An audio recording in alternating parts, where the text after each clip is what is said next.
John Doe in the Bing Lounge. Welcome, John. It's really a pleasure having you here. You know, John, sometimes I wanted to talk about your name because you are my favorite John Doe ever, but it's so ironic that John Doe is sometimes, you know, you referred to either as a guy you don't know, it's a John Doe, or it's the typical man. Yeah. And you're neither of those. We know you, and you're not typical. Well, that's now, not then. I think I was inspired by Andy Warhol and John Waters growing up in Baltimore. John was a friend of mine, I mean, he still is, but I don't see him that much. And so I like the, plus I had an unpronounceable Czech name, so make it easy, you know, John Doe. Now there's some DJ that's using the name. You look up John Doe on iTunes and some of his stuff comes up, so. Yeah. Plus, it gives people a laugh, you know. People it's not a proprietary name. Anybody can have a John Doe, right? I guess. But not everybody can be doing what you do. You were the founder of the legendary LA punk band X alongside Xene Cervenka, completely punk in sound, but I've always considered your voice to be one of the finest in all of punkland. Was that kind of like a conscious decision? That, I mean, you have this beautiful, rich, warm voice, but punksters usually were screeching, you know. So how did that all get born? Well, I don't know. To say punk rock was screeching is maybe a little hyperbole, but I think, you know, Debbie Harry has a good voice.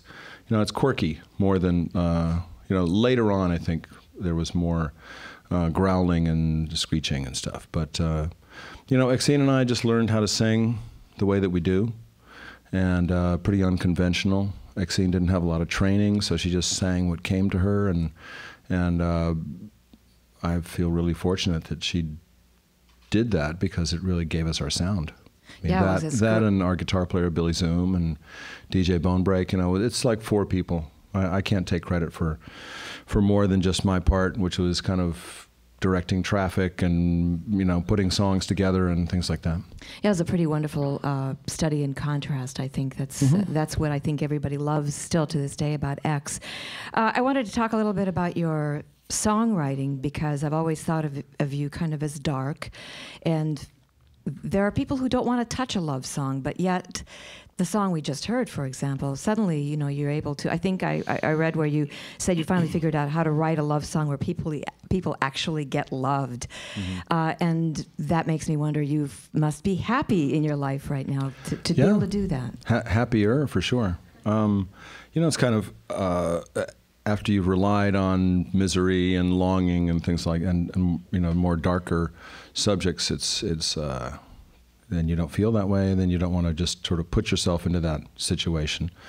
So you have to try to be honest and try to be true and oh crap, I can't rely on the old, you know, bad feeling, because nothing will make you write a song quicker than feeling miserable.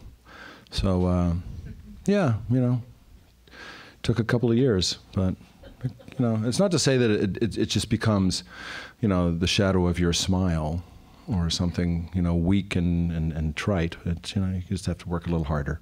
Yeah, the challenge to write a happy song. Yeah, but it's not, you know, stupid. It's not just lame and stuff. It can still have thought. Yeah, and images and all that kind of stuff. But you also don't want to, you know, keep repeating yourself, because really I think songwriting has got to be an adventure. It's got to be an experiment. You got to try, you know, if you don't rely on melody, then at some point you start relying on melody. And if you rely on one thing, then you have to kind of keep mixing it up, or otherwise you just keep writing the same song, maybe. So that's one of the challenges where you've expanded into different areas of kind of songwriting. I'd say it's a sideways move. I'd say, you know, sideways lateral move in mid-management. Yeah. Sort of famous. Yeah, and musically, for the band, for what you do in your, on not the songwriting, but the musical side, what are you exploring right now? Well, this new record is kind of going back to a time when I really decided I wanted to learn to play, 1969 to 71, which is just as sort of psychedelic music had really taken a turn for the darker side, you know, the Rolling Stones and the band, and, you know, the Doors were an earlier influence, but it's when I learned how to play bass and, you know, learn song structure and stuff like that. And so the new album, Keeper, I love that you have some wonderful women singers, songwriters on there, Patty Griffin, Jill Sobule. Talk a little bit about that relationship with the two of them.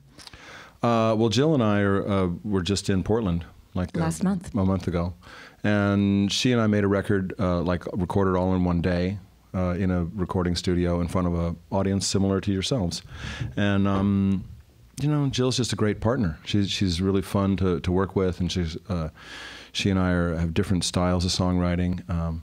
And she sings on a couple songs. Then Patty Griffin was just, you know, she was generous enough to say yes because she liked the songs that I asked her to sing, and she was touring with Robert Plant with the Band of Joy, and so we got to go see them afterwards, which is awesome. And Cindy Wasserman sings quite a few songs on it, and she has a band called Dead Rock West that's really great, and she and I have worked together for maybe 8 years. So. Yeah. So the new album, Keeper, which we are going to be enjoying delving into, we hear a little bit more music. Quick question for you before I let you get back to the important work of singing for us. Anything on your actor side happening? I worked one day this year. It was in a zombie movie. Great. The zombies are so hip right now. I didn't get to be a zombie, but I got to be the guy, the bar owner, who tells the lead character that the you know what is going to hit the fan. I almost said the S word, the fan. That was bad. Anyway, yeah. So it was kind of like, oh, there's trouble a brewing. There's a trouble a brewing. You better be careful of them, whatever. You know, so. A lot of subtext goes into that one. It's heavy lifting. So, you know, I've just been pretty busy doing Music X and the Knitters and my own stuff, and so, yeah. It's great to have you here, John. And I'll invite you to share some more music with us. Sure. John Doe in the Bing Lounge.